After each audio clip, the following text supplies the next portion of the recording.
How's it going, Yankee fans? Welcome back to Fireside Yankees. Yankee spring training is well underway now with pitchers and catchers reporting and a lot of the position players also joining them down in Tampa today. Obviously, Harrison Bader, Oswaldo Cabrera, Peraza. We've seen so many guys show up, Aaron Judge.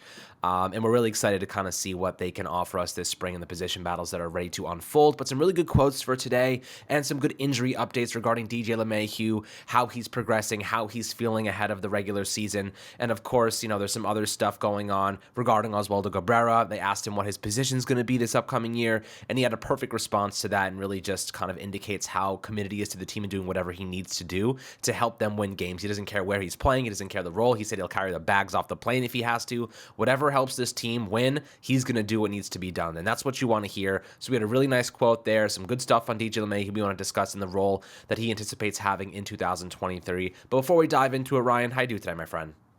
I'm doing great. As you mentioned with the Yankees in spring training, with guys coming back into town, with guys kind of getting all geared up for the season, it's hard not to be excited, right? The Yankees are finally back, right? I mean, we're not going to have games until about a week from now, but any sort of baseball take relating to the Yankees, any sort of action, any sort of videos, I mean, I'm sitting here excited over Clark Schmidt's cutter, right? Like I've been nonstop thinking about it all weekend.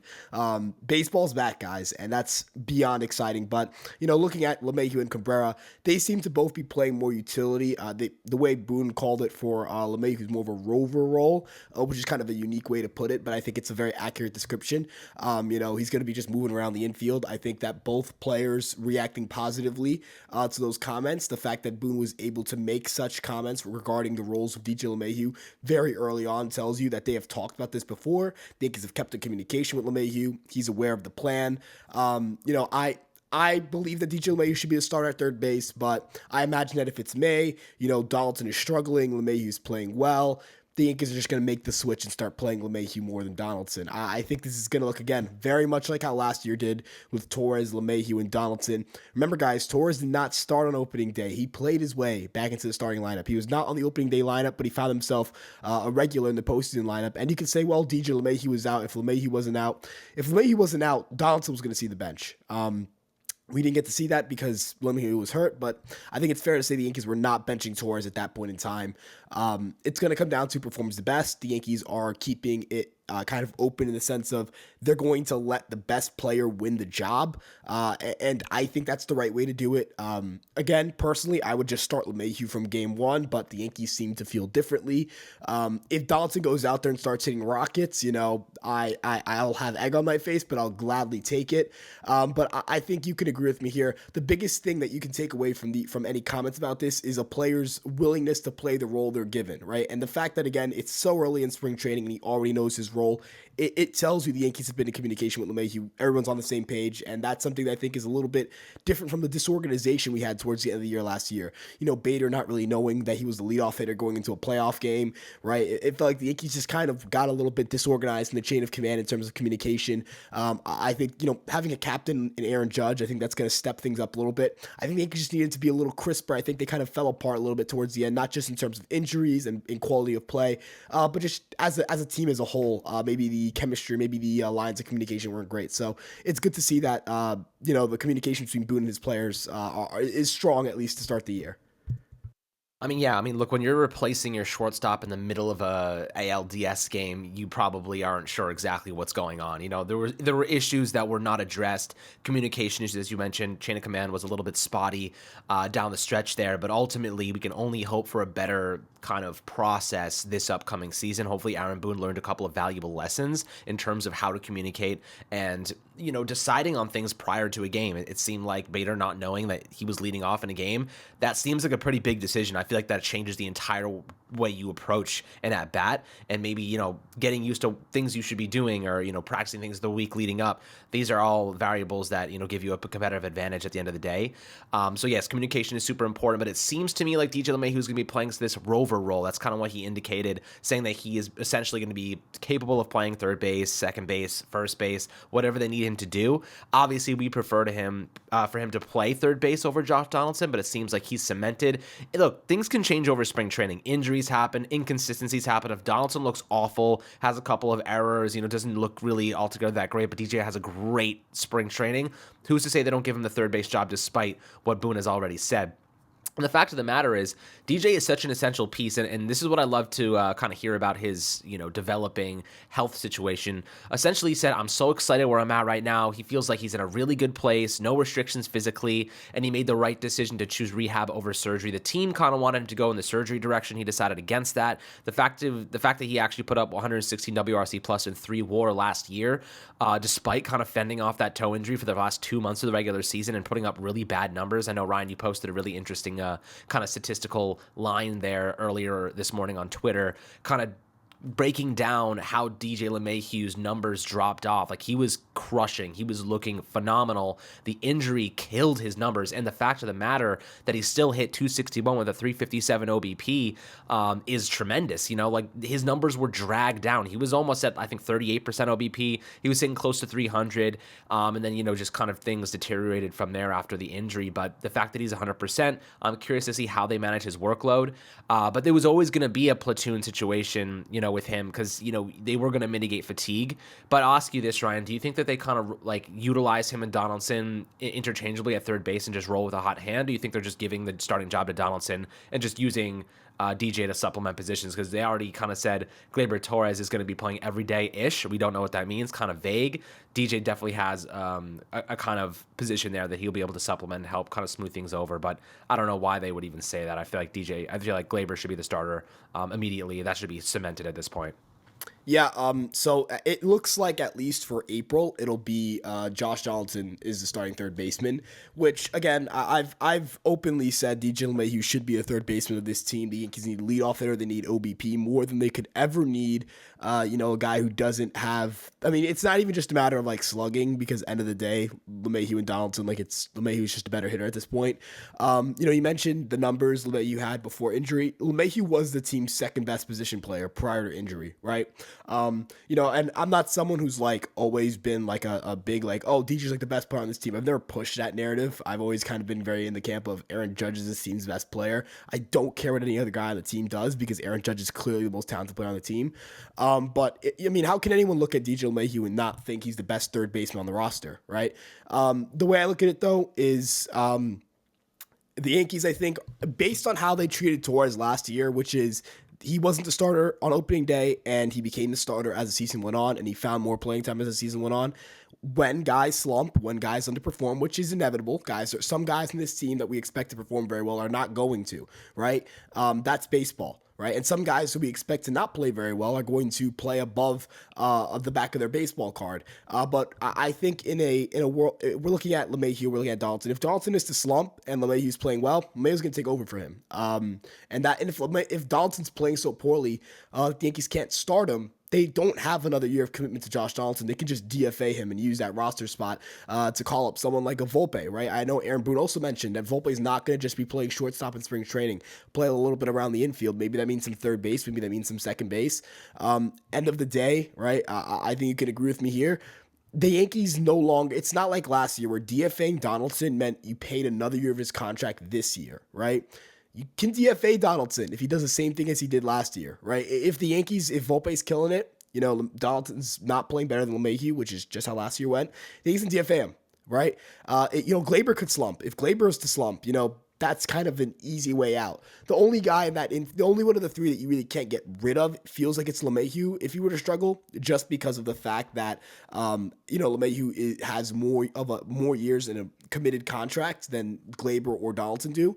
But I also think LeMahieu's the safest bet of the three, just because of the hit tool, the defense, utility. Even if he's not like a good hitter anymore, you could still use him as a bench player. But end of the day, I don't think this infield is going to continue to be a question mark in terms of playing time, as it kind of has been with, as you mentioned, even with Gleyber, like the everyday-ish. It just kind of feels like they're keeping all doors open in the infield.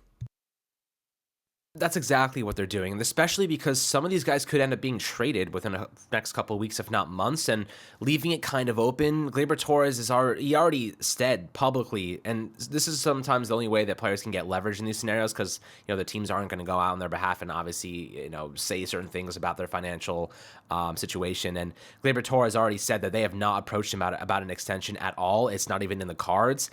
It seems like the entire brass for the Yankees is super standoffish when they're talking about Gleyber. It doesn't make much sense to me, because he is an asset right now, but it seems to me like if I was a betting man, I'd put my chips in on the fact that he's probably going to be traded this season because of Anthony Volpe. I think Peraza has the leg up. It's his job to lose. But Volpe, eventually he's getting the call up, and he's going to take over at second base because third base, I'd rather have DJ Donaldson there and then have Volpe at second. So I feel like that's kind of what the future holds right now for this Yankee team. I feel as though Gleyber Torres coming off a good season, not great. I'd say it's a good season, but then 2 years prior to that, really just down. Maybe they're just trying to sell high on him right now. Second half of the year, he really struggled after the trade deadline and whatnot. So, this is definitely a player who I feel like they could sell high on right now and get some good value. But, the more they wait, the longer they wait, obviously the less value he has because of the control variable. But again, there's no reason to trade Gleyber Torres right now, as you mentioned. There's no reason to make that move. He is a good player for us. He's got some good power. He had his best defensive season last year. It would be foolish to make a premature move when they don't need to. Let Volpe continue developing in the minor league system. Have DJ LeMahieu kind of supplement injury or supplement fatigue, whatever it might be. Give the guys days off and make sure that everyone stays healthy. He can be that guy for you if they do want to go in the direction of Josh Donaldson playing third base. But then you also have the Oswaldo Cabrera variable, which we haven't even touched on just yet in detail. Cabrera is a very exciting young player, a ton of untapped potential. We know he's a stud in the defensive categories, 13 defensive runs saved last year, 9 of which came in the outfield. The question is, did he make enough progress this offseason in the offensive categories? His steamer projections are not the most exciting. They have him getting on base at a below a 30% clip. I think they have him hit in 12 or 13 homers. If he could get on base at 32, 33%, that would be amazing. If he could hit 250 with double-digit homers, I would be over the moon. I think if they give him a full workload, if they give him that starting job, he could hit 20 homers this upcoming season. I think that's possible for him. But that's kind of the argument we've been making in favor of him over Aaron Hicks, who, while management is promoting him and instilling confidence, we don't have that same confidence. They just have no choice because they're paying the guy $10.5 million. But utilizing him as the utility option in the outfield and having Cabrera serve as that kind of primary left fielder is okay by me. I think that's a fine strategy. And Cabrera actually had a great quote today, as I mentioned earlier on in the beginning of the episode. He said, "The position I prefer to play is the position that the manager wants me that day to help the team win." It sounds like he wants to be a utility piece. It sounds like he wants to go and help out in multiple different spots. But if that means being a starter, so be it. I don't think he has a problem with that. But again, it's kind of interesting, right? Because if Josh Donaldson was out of the picture, DJ would be starting at third base and Oswaldo Cabrera would be your super utility option at every position. He would be the guy that can play all over the place. And that would be a fine scenario. I think that actually would be an ideal scenario. Donaldson's presence actually complicates things a little bit because we can't use DJ as a starter if they're going to start him at third base, as Boone has kind of indicated. So I'll ask you this, Ryan. The way that Cabrera's kind of answering these questions, he's willing to do whatever it takes. What does that make you feel about him? I imagine you feel really excited and optimistic about his services and what he can provide this team. But at the same time, do you think right now it's better that he competes for that starting job? Yeah, so looking at Oswaldo Cabrera, I think that, end of the day, I've emphasized this. I think that the best situation for Oswaldo Cabrera is going out there and being able to play a bunch of different positions. But I look at the projections. I think they're down on him offensively, and I'm not sure I'm big on that. I'm not sure I'm in agreement there. They all regress his BABIP. If you look at Steamer, it's 280 for the BABIP. He had a 305 BABIP last year. He's always been a high BABIP guy. I don't really know why that would change suddenly. Since 2019, his lowest recorded BABIP at any level with a decent sample size is 295 at AA. So a little bit confused as to why they're regressing his BABIP so heavily. This is a guy who I think, he's not a guy who's going to have great raw power, but I've mentioned this before. He pulls a lot of fly balls, so he's going to hit plenty of home runs in Yankee Stadium. I think we're going to see a pretty good version of Oswaldo Cabrera. Give me about a 110 OPS plus with the defense that he gives you, and you're going to be looking at a really good ball player. Kind of a guy who can sneakily find his way, at the end of the year, into the top 3, 4, or 5 in terms of wins by replacement on the team, just because of defensive value. I think between him and Hicks, the better left fielder is a tough question because I don't know if Cabrera is a good defensive left fielder, an average one, or a bad one, right? It's kind of weird because we got a really small sample size. And in the postseason, it looked like it got worse, but I don't really think that's a fair, I don't know if the postseason defense is a fair assessment of how good he is defensively in left field. There's a chance it could be a little more comfortable now. That was his first stint at in left field ever in his career. Maybe he's a positive defender now, but I think the bat is clearly better than Hicks. And I think base running wise, I think Cabrera is slightly worse than Hicks, but he's still a positive on that side of the ball. So if you wanted to argue that he's a better left fielder than Hicks, I would hear that argument. But my counter argument would be that the gap is probably not massive, just because again Cabrera's better off defensively at other positions, and injuries happen all the time. We just talked about third base with LeMahieu and Donaldson. How can you expect both of those guys to remain perfectly healthy all year? No. The same thing is true with Rizzo. The same thing is true with Stanton. The same thing is true with Bader. The same thing is true with Aaron Hicks, right? So, guys are going to get hurt. Guys are going to get banged up. Guys are going to need off days. And I think you need Cabrera to be able to supplement that so that your depth is better. And end of the day, you don't know if he plays his way into the starting lineup, right? We mentioned this with maybe LeMahieu or last year with Torres. If Cabrera hits really well and this team needs offense, right? If he has a 115 WRC plus and Glaber's at a 100 or a 98.5, right? He's going to play second base. Right? Or Volpe is going to come up and play second, and then you kind of figure it out with Cabrera there. But if he's one of their better hitters, they're not going to sit him all year, right? It's like the Yankees are not going to play Cabrera. They're going to play him. They're just going to throw him all around the field, and then come postseason time, you kind of figure it out there, right? You could get pretty creative if you need to in the postseason to get him in the lineup. But I think you could agree with me here. He's a fun player to have on your team as well. He brings a lot of energy, a lot of excitement. I feel like he's the type of player who can kind of rise up to the moment with experience, and have some big home runs and have some memorable moments this year. And he's a part of that youth movement that the Yankees have coming up. So I'm really excited about his outlook for 2023. I love that he's embracing that utility man role. I love that that's his identity, because at the end of the day, we could be looking at the next like Ben Zobrist type player. And that's a really valuable player to have. There are two championship teams that have had Ben Zobrist on them, the 2016 Cubs, 2015 Royals. And I think they both tell you he's integral to those teams' success.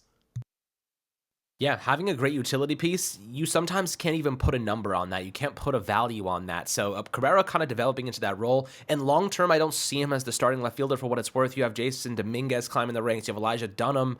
I imagine they may want to go out and get someone at the midway point this season. There's so many things they can do to fill that spot. But having him as a long-term solution at utility is a great situation to have. So I'm very excited to see how Oswaldo Cabrera continues to grow. Obviously, we got you guys covered with any news coming out from spring training. Some big stuff obviously underway. We are going to start some games here in a couple days, but leading up to it, we're your one-stop shop for all Yankee news. We appreciate all the love and support. Make sure to like and subscribe as always, my friends, and we'll catch you guys on the next Fireside Yankees episode.